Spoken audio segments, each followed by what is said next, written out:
What up, everybody? This is your boy Sherry Speaks, man. Before I get anything started, if you guys are new to this channel, make sure you just hit that like button, hit that subscribe button, and also subscribe to my boys, Millaboy Gaming and Heemz Gaming for more gaming and live stream. You might see your boy on there kicking some ass, and so on. Alright, in tonight's episode of Legends of Tomorrow, Season 4, Episode 10, The Getaway, we see our legends in circa 1973 with President Nixon, who actually ends up getting kidnapped by the legends after Hank takes the Waverider. So they had to escape in an RV with President Nixon at that time. But I really wanted to speak on the fact that, they finally figure out what exactly Hank's been up to. If you guys don't recall, that ever since they captured that magical creature some episodes ago, Hank's been running some illegal experiments on it, trying to capture it, trying to harness its magic.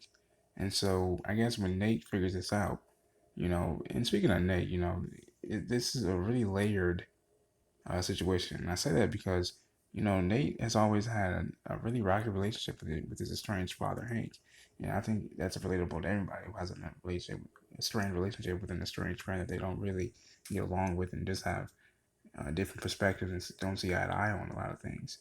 But, the good thing about this is that I've noticed is that Hank's whole character, and he was actually supposed to be the antagonist, I believe, in this season. But the fact that he was so damn charming, they just had to keep the guy around. And they just had to see him redeem himself. And so we got to see that in this episode. We see finally Nate and Hank actually reconciling, and Hank actually just really just saying, look, son, I love you too. Because Nate was like, look, Dad, I got to do what's right by me, by stick to his morals. And Hank respected that. He says, look, I know you have to do something, and that's why I love you, and I respect you.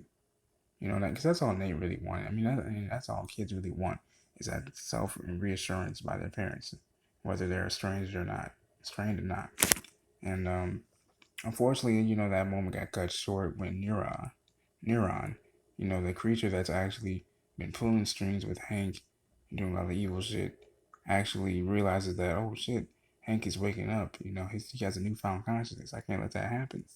He actually just sucks the life out of Hank and kills him right then and there, just leaving his lifeless body right there.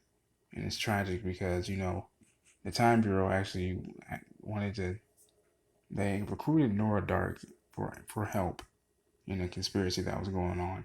And so when Nora witnessed the evil body, she sensed the evil around Hank's body and within him. And when she got to the crime scene, pretty much the blood's on her hands right now. She most likely can become the public enemy number one to both the Legends and the Time Bureau. Not to mention, before Hank died, he lifted, the charges against the Legends, from breaking time codes and time laws and so on. So you can pretty much thank Hank for that one. And my only thing is, who's going to take care of, who's going to run the Time Bureau now? I mean, with Ava, taking some personal time ever since, the breakup with Sarah, who's going to run it? Is it going to be Nate?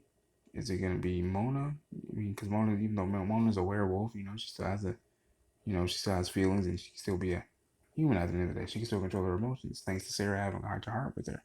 So that's really what I want to know how happened. I'm pretty sure next week they're gonna have a funeral for Hank, and given the fact that Neuron just couldn't have the fact that that positivity going around, he's gonna make it not so easy for Legend. And another thing I want to mention as well before I go, I really enjoyed the fact that Nate and Zari actually it's a nice little relationship going on between the two of them. Even though it took Nate to be under some magical truth serum to let his feelings out, it's still nice that they were able that the legends are still hilariously able to air each other's dirty laundry.